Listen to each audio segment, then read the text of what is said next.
ಎಲ್ಲರೂ ಸಾಹುಕಾರರಿಗೆ ಯಾರಾದ್ರೂ ಒಂದು ಸಣ್ಣ ಹಾರ್ಟ್ ಅಟ್ಯಾಕ್ ಆದರೆ ಇನ್ನೊಂದಾದರೆ ಅಲ್ಲೆಲ್ಲೋ ಸತ್ತೋಗ್ತಾರೆ ಸರ್.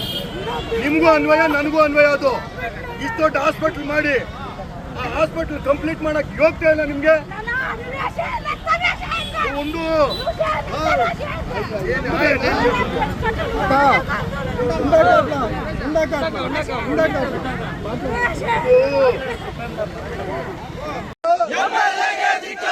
ಪ್ರದೀಪ್ ಈಶ್ವರ್ಗೆ, ಪ್ರದೀಪ್ ಈಶ್ವರ್ಗೆ, ಪ್ರದೀಪ್ ಈಶ್ವರ್ಗೆ, ಕಾಂಗ್ರೆಸ್ ಪಕ್ಷಕ್ಕೆ, ಕಾಂಗ್ರೆಸ್ ಸರ್ಕಾರಕ್ಕೆ, ಆರೋಗ್ಯ ಮಂತ್ರಿಗಳಿಗೆ, ಆರೋಗ್ಯ ವ್ಯವಸ್ಥೆಗೆ ಬೇಕೇ ಬೇಕು, ಬೇಕೇ ಬೇಕು, ಬೇಕೇ ಬೇಕು.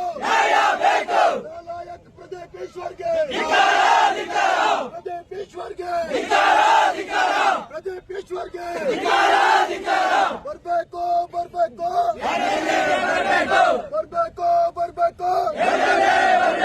ಬರ್ಬೇಕು, ಬರ್ಬೇಕು. ನ್ಯಾಯ ಕೊಡಿಸ್ಬೇಕು. ಅವ್ರು ಬಂದು ನಮ್ ಜೊತೆ ಕೂತ್ಕೊಬೇಕು ಧರಣಿಗೆ. ನನಗೆ ಯೋಗ್ಯತೆ ಇಲ್ಲ ಅಲ್ಲಿ ಹಾಸ್ಪಿಟಲ್ ಮಾಡ್ಸೋದಕ್ಕೆ, ನಾನು ನಿಮ್ ಜೊತೆ ಕೂತ್ಕೊಂತೀನಿ ಅಂತ ಹೇಳ್ಬೇಕು. ಬರ್ಲಿ. ಆಗ್ಲಿಲ್ಲ. ಯಾಕೆ ಅಂದ್ರೆ ಅವಾಗ್ಲೇನೆ ಕೈಗಳೆಲ್ಲ ತಣ್ಣಗಾಗೋಗಿತ್ತು. ಮಾಮೂಲಿ ಪೇಷಂಟ್ಗೆ ರೆಕಾರ್ಡ್ ಆಗ್ತಾ ಇತ್ತು, ಇವ್ರಿಗೆ ರೆಕಾರ್ಡ್ ಆಗ್ಲಿಲ್ಲ. ಯಾಕಂದ್ರೆ ಇರ್ಲಿಲ್ಲ ಪಲ್ಸ್ ಆ ಟೈಮ್ಗೆ. ಇಲ್ಲಿ ಬರೋಕ್ ಮೊದಲೇ ಇರ್ಲಿಲ್ಲ. ಇಲ್ಲ, ಪಲ್ಸ್ ರೆಕಾರ್ಡ್ ಆಗ್ತಾ ಇರ್ಲಿಲ್ಲ. ಅದು ಟೈಮ್ ಹಿಡಿಸುತ್ತೆ. ಹೌದು. ಚಿಕ್ಕಬಳ್ಳಾಪುರ ಶಾಸಕ ಮತ್ತು ಸಂಸದರ ಹುಟ್ಟೂರಿನಲ್ಲಿ ವೈದ್ಯರ ಕೊರತೆ, ಬಾಲಕಿಯೊಬ್ಬಳ ಸಾವು. ಚಿಕ್ಕಬಳ್ಳಾಪುರ ವಿಧಾನಸಭಾ ಸದಸ್ಯ ಪ್ರದೀಪ್ ಈಶ್ವರ್ ಮತ್ತು ಚಿಕ್ಕಬಳ್ಳಾಪುರ ಲೋಕಸಭಾ ಸದಸ್ಯ ಡಾಕ್ಟರ್ ಕೆ ಸುಧಾಕರ್ ಅವರ ಹುಟ್ಟೂರು ಪೆರೇಸಂದ್ರ ಗ್ರಾಮದಲ್ಲಿ ಸರ್ಕಾರಿ ಪ್ರಾಥಮಿಕ ಆರೋಗ್ಯ ಕೇಂದ್ರದಲ್ಲಿ ವೈದ್ಯರ ಕೊರತೆ ಹಾಗೂ ಸೂಕ್ತ ವೈದ್ಯಕೀಯ ಸೌಲಭ್ಯಗಳು ಇಲ್ಲದ ಕಾರಣ 12 ವರ್ಷದ ಬಾಲಕಿ ಮೃತಪಟ್ಟಿರುವ ಘಟನೆ ನಡೆದಿದ್ದು, ಈ ಪ್ರಕರಣ ದೀಪದ ಕೆಳಗೆ ಕತ್ತಲೆ ಎಂಬಂತೆ ಆಗಿರುವುದು ಸಾರ್ವಜನಿಕರ ಟೀಕೆಗೆ ಗುರಿಯಾಗಿದೆ. ಪೆರೇಸಂದ್ರದ ನಿವಾಸಿ ನಾರಾಯಣಪ್ಪ ಅವರ 12 ವರ್ಷದ ಮೊಮ್ಮಗಳು ಮನೆಯಲ್ಲಿ ಆಟವಾಡುತ್ತಿದ್ದಾಗ ಇದ್ದಕ್ಕಿದ್ದಂತೆ ನೆಲಕ್ಕುರುಳಿದ್ದಾಳೆ. ಇವತ್ತು ಆ ಮಗುನ ಅಲ್ಲಿವರೆಗೂ ತಗೊಂಡೋಗುವಂಥ ಪರಿಸ್ಥಿತಿ ಬಂತು. ಮಗು ಮಾರ್ಗ ಮಧ್ಯದಲ್ಲೇ ಸತ್ತೋದು. ಬರೀ 8 ವರ್ಷದ ಮಗು, ಅಷ್ಟೊಂದು ಮುದ್ದಾಗಿರುವಂಥ ಮಗು. ಆ ಮಗುನ ಈ ವ್ಯವಸ್ಥೆ ಇವತ್ತು ಹೊಂದಿದೆ. ಆ ರೀತಿ ತುಂಬ ಜನನ ಈ ಒಂದು ವ್ಯವಸ್ಥೆ ಹೊಂದಿದೆ. ಬಟ್ ಹೊರಗಡೆ ಬಂದಿರೋದು ಅಸ್ವಸ್ಥ ಮಗುವನ್ನ ಪೆರೇಸಂದ್ರದ ಸರ್ಕಾರಿ ಆರೋಗ್ಯ ಕೇಂದ್ರಕ್ಕೆ ಕೊಂಡೊಯ್ದಾಗ ಸರ್ಕಾರಿ ಆಸ್ಪತ್ರೆಯಲ್ಲಿ ವೈದ್ಯರು ಇಲ್ಲದೆ ಇರೋದು ಕಂಡುಬಂದಿದೆ ಮತ್ತು ಸೂಕ್ತ ತಪಾಸಣೆಗೆ ಯಾವುದೇ ವೈದ್ಯಕೀಯ ಪರಿಕರಗಳು ಇಲ್ಲದೆ ಇರೋದು ಗಮನಕ್ಕೆ ಬಂದು ಖಾಸಗಿ ಆಸ್ಪತ್ರೆಗಳ ಮೊರೆ ಹೋಗಿದ್ದಾರೆ. ಆದರೆ ಯಾವುದೇ ಪ್ರಯೋಜನವಾಗದೆ 12 ವರ್ಷದ ಬಾಲಕಿ ಹಸು ನೀಗಿದ್ದಾಳೆ.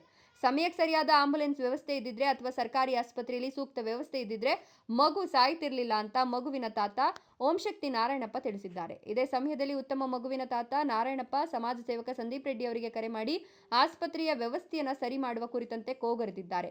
ಇದೀಗ ಈ ಆಡಿಯೋ ಎಲ್ಲೆಡೆ ವೈರಲ್ ಆಗಿದೆ ಮತ್ತು ಇದಕ್ಕೆ ಪ್ರತಿಕ್ರಿಯಿಸಿದ ಸಂದೀಪ್ ರೆಡ್ಡಿ ಅವರು ಪೆರೇಸಂದ್ರದ ಸರ್ಕಾರಿ ಪ್ರಾಥಮಿಕ ಆರೋಗ್ಯ ಕೇಂದ್ರದ ಮುಂದೆ ಸರ್ಕಾರದ ವಿರುದ್ಧ, ಆರೋಗ್ಯ ಮಂತ್ರಿಯ ವಿರುದ್ಧ, ಶಾಸಕರ ವಿರುದ್ಧ ಘೋಷಣೆಗಳನ್ನು ಕೂಗ್ತಾ ತಮ್ಮ ಬೆಂಬಲಿಗರೊಂದಿಗೆ ಪ್ರತಿಭಟನೆಯನ್ನು ನಡೆಸಿದ್ದಾರೆ. ಪ್ರದೀಪ್ ಈಶ್ವರ್ಗೆ, ಪ್ರದೀಪ್ ಈಶ್ವರ್ಗೆ, ಪ್ರದೀಪ್ ಈಶ್ವರ್ಗೆ, ಕಾಂಗ್ರೆಸ್ ಪಕ್ಷಕ್ಕೆ, ಕಾಂಗ್ರೆಸ್ ಸರ್ಕಾರಕ್ಕೆ, ಆರೋಗ್ಯ ಮಂತ್ರಿಗಳಿಗೆ, ಆರೋಗ್ಯ ವ್ಯವಸ್ಥೆಗೆ ಬೇಕೇ ಬೇಕು, ಬೇಕೇ ಬೇಕು, ಬೇಕೇ ಬೇಕು. ನಾಲಾಯಕ್ ಪ್ರದೀಪ್ ಈಶ್ವರ್ಗೆ, ಪ್ರದೀಪ್ ಈಶ್ವರ್ಗೆ, ಪ್ರದೀಪ್ ಈಶ್ವರ್ಗೆ ಬರ್ಬೇಕು, ಬರ್ಬೇಕು, ಬರ್ಬೇಕು, ಬರ್ಬೇಕು, ಬರ್ಬೇಕು, ಬರ್ಬೇಕು. ನ್ಯಾಯ ಕೊಡಿಸ್ಬೇಕು. ಅವ್ರು ಬಂದು ನಮ್ ಜೊತೆ ಕೂತ್ಕೊಬೇಕು ಧರಣಿಗೆ. ನನಗೆ ಯೋಗ್ಯತೆ ಇಲ್ಲ ಅಲ್ಲಿ ಹಾಸ್ಪಿಟಲ್ ಮಾಡ್ಸೋದಕ್ಕೆ, ನಾನು ನಿಮ್ ಜೊತೆ ಕೂತ್ಕೊಂತೀನಿ ಅಂತ ಹೇಳ್ಬೇಕು. ಬರ್ಲಿ. ನಿನ್ನೆ ನಮ್ಮ ಪೆರೇಸಂದ್ರ ಗ್ರಾಮದ ಏನು ಶಶಿಕಲಾ ಅನ್ನೋ ಒಂದು ಹೆಣ್ಣು ಮಗು, ಚಿಕ್ಕ ಮಗು, 3ನೇ ಕ್ಲಾಸ್ ಮಗು, ಒಂದು 8-9 ವರ್ಷ ಇರ್ಬೋದು ಪಾಪ.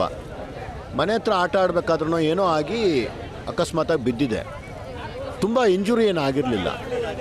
ಉಸಿರಲ್ಲಿ ಏನೋ ಸ್ವಲ್ಪ ತೊಂದರೆನೋ ಏನೋ ಆಗಿದೆ, ಉಸಿರಾಟದ ತೊಂದರೆನೋ ಆ ಥರದ್ದು ಏನೋ ಆಗಿದೆ ಪಾಪ ಮಗುಗೆ. ಇಮ್ಮಿಡಿಯೇಟು 6 ಗಂಟೆಗೆ ಇಲ್ಲಿ ನಮ್ಮ ಆಸ್ಪತ್ರೆಗೆ ತೊಗೊಂಬಂದಾರೆ, ಗೌರ್ಮೆಂಟ್ ಹಾಸ್ಪಿಟ್ಲಿಗೆ. ತಗೊಂಬಂದಾಗ ಅವ್ರಿಗೆ ಯಾರೂ ಇಲ್ಲಿ ಸಿಬ್ಬಂದಿ ಇರಲಿಲ್ಲ. 6 ಗಂಟೆಗೇನೋ ಹೊರಟೋಗಿದ್ರಂತೆ, ನೆನ್ನೆ ಭಾನುವಾರ ಬೇರೆ. ಅದರ ನಂತರ ಅವ್ರು ಏನು ಮಾಡಿದ್ದಾರೆ, ಇಲ್ಲೆಲ್ಲೋ ಒಂದಷ್ಟು ಏನು ಚಿಕ್ಕಬಳ್ಳಾಪುರಕ್ಕೇನೋ ಕರ್ಕೊಂಡು ಹೋಗೋಕ್ಕೆ ಪ್ರಯತ್ನ ಪಟ್ಟಿದ್ದಾರೆ. ಮಾರ್ಗ ಮಧ್ಯದಲ್ಲಿ ಮಗು ತೀರ್ಕೊಂಡಿದೆ. ಏನು ದೊಡ್ಡ ಏನು ಆ ಹುಡುಗಿಗೆ ಇಂಜುರಿ ಆಗಿರಲಿಲ್ಲ. ಒಂದು ಕರೆಕ್ಟಾಗಿರೋವಂಥ ಒಂದು ಎಮರ್ಜೆನ್ಸಿ ಒಂದು ಟ್ರೀಟ್ಮೆಂಟ್ ಸಿಕ್ಕಿದ್ರೆ ಆ ಪ್ರೀಶಿಯಸ್ ಅವರ್ಸಲ್ಲಿ ಆ ಮಗು ಉಳ್ಕೊತಿತ್ತು. ಮತ್ತು ಇದೊಂದು ಮಗು ಕತೆ ಅಲ್ಲ, ಚಿಕ್ಕಬಳ್ಳಾಪುರದಲ್ಲಿ ಮತ್ತು ಪೆರೇಸಂದ್ರದಲ್ಲಿ ಮತ್ತು ಚಿಕ್ಕಬಳ್ಳಾಪುರದಲ್ಲಿ ಎಲ್ಲ ಕಡೆನೂ ಈ ರೀತಿ ಆಗ್ತಿದೆ. ಹಾಸ್ಪಿಟ್ಲ್ಗಳಂತೂ ಅಧ್ವಾನ ಆಗಿಬಿಟ್ಟಿದೆ.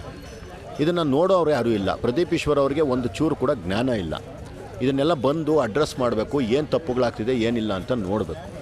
ಈಗ ಮೊನ್ನೆ ಬೈರತಿ ಸುರೇಶ್ ಅವ್ರು ಏನು ಮಾಡಿದ್ರು, ಹೋದರು ಆ ಬಸ್ಸುಗಳಲ್ಲೆಲ್ಲ ಓಡಾಡಿದ್ರು, ಏನು ತೊಂದರೆ ಆಗ್ತಿದೆ ಏನಂತ ಅರ್ಥ ಮಾಡ್ಕೊಳೋಕೆ ಪ್ರಯತ್ನ. ಯಾವುದೇ ಪಕ್ಷ ಆಗಿರಲಿ ಏನಾದರೂ ಆ ಥರ ಕೆಲಸ ಮಾಡಿದಾಗ ನೋಡೋಕ್ಕೂ ಖುಷಿ ಆಗುತ್ತೆ. ಹೌದಪ್ಪ ಏನೋ ಮಾಡ್ತಾರೆ. ಆ ಮನುಷ್ಯ ಇದುವರೆಗೂ 3.5 ವರ್ಷ ಆಗಿದೆ ಪ್ರದೀಪ್ ಈಶ್ವರ್. ಈ ರೀತಿ ಯಾವುದೇ ಆದಂಥ ಒಂದು ಇದು ಮಾಡಿಲ್ಲ. ಬೇಸಿಕ್ ನೀಡ್ ಇದು, ಏನು ಹಾಸ್ಪಿಟ್ಲ್ ಅನ್ನೋದು ಬೇಸಿಕ್ ನೀಡು.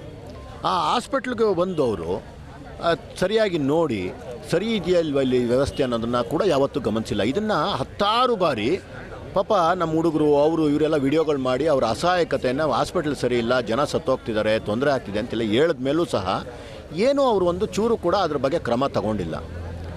ಇವತ್ತು ನಮ್ಗೆ ಕಾಣ್ತಿರೋದಕ್ಕೆ ಇವತ್ತು ಗೊತ್ತಾಗ್ತಿದೆ ಅಷ್ಟೇ.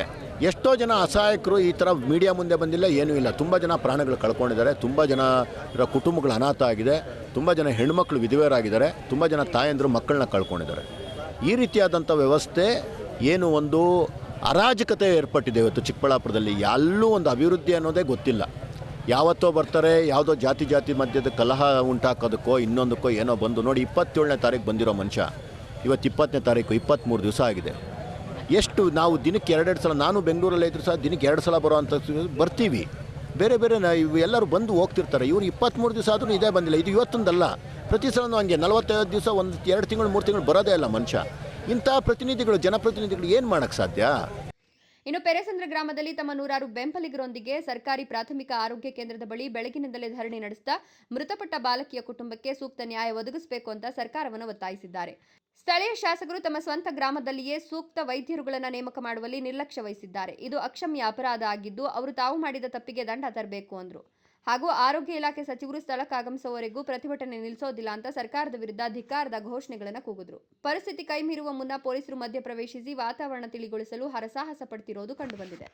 ಕಾರ್ಯನಿರ್ವಹಿಸಿದ ಅಮ್ಮ ಆಂಬುಲೆನ್ಸ್ ಶಾಸಕ ಪ್ರದೀಪ್ ಈಶ್ವರ್ ಅವರು ಆಯೋಜನೆ ಮಾಡಿರುವ ತಮ್ಮ ಅಮ್ಮ ಆಂಬುಲೆನ್ಸ್ ಈ ಸಂದರ್ಭದಲ್ಲಿ ಕಾರ್ಯನಿರ್ವಹಿಸದೆ ಸೂಕ್ತ ಸಮಯದಲ್ಲಿ ಅಮ್ಮ ಆಂಬುಲೆನ್ಸ್ ದೊರೆತಿಲ್ಲ ಅಂತ ಮೃತಳ ಸಂಬಂಧಿಕರು ದೂರಿದ್ದಾರೆ. ಪ್ರದೀಪ್ ಈಶ್ವರ್ ರೀಚಾರ್ಜ್ ಮಾಡಿದ್ವಿ.